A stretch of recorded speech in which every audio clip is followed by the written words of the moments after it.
Julian, the conference this year is titled Driving the Economic Machine, and you're hoping that that's what investment can do.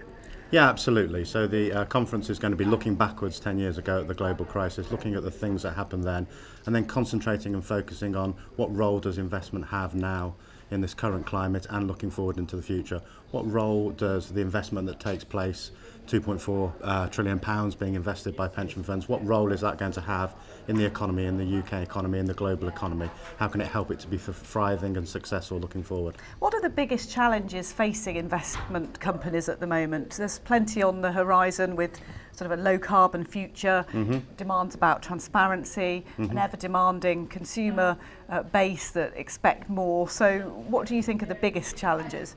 Yeah, I would say global uncertainty has to be one of the biggest challenges. What is going to be the state of the markets going forward? What is going to be the impact of Brexit when it happens? What is that going to mean for the markets? Is that going to mean that returns and rates are low, or are we going to be able to have a vibrant future looking forward? Pension funds, though, they're not in for the short-term game, they're there for the long-term. It's all about long-term investments.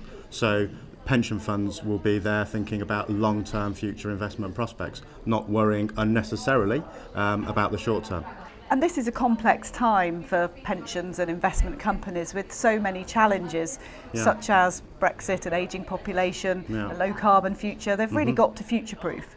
Absolutely, they do. And coming to conferences like this is a great place for people to be able to future-proof. They'll be hearing from leading experts in the field, talking about the challenges that people are facing, talking about how to share those challenges, talking about things that could be done in the future. And also learning from the past, because we are 10 years on from the last global crisis. Yeah, absolutely.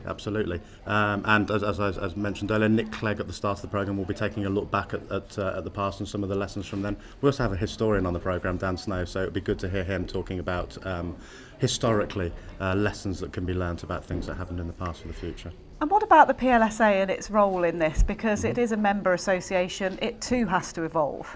Yeah, absolutely. And we enjoy the challenging of having to evolve. It's what makes it a really exciting place to be in, a really exciting organisation to work for, and what our members expect us to do.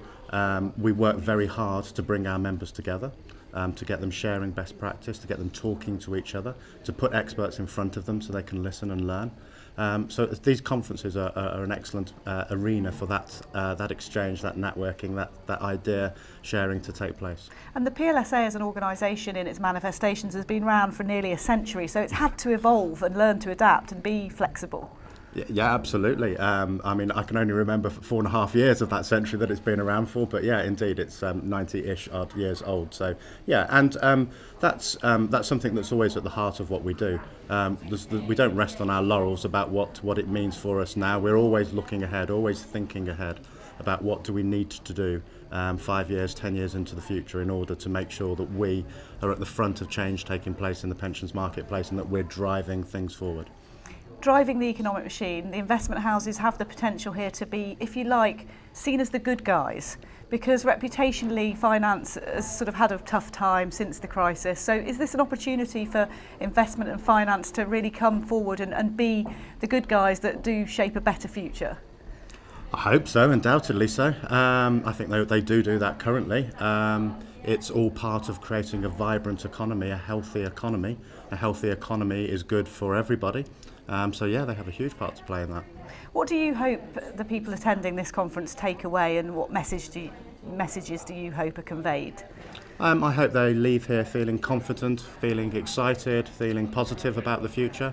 I hope they get great fun from networking with colleagues of old and colleagues of new, meeting new people. I hope they really enjoy the programme that we put on and get some good interesting stuff coming into their minds to help them in their day jobs. And share some ideas and collaborate. Absolutely, yeah. Great, thanks so much, Julian. All right, thank you.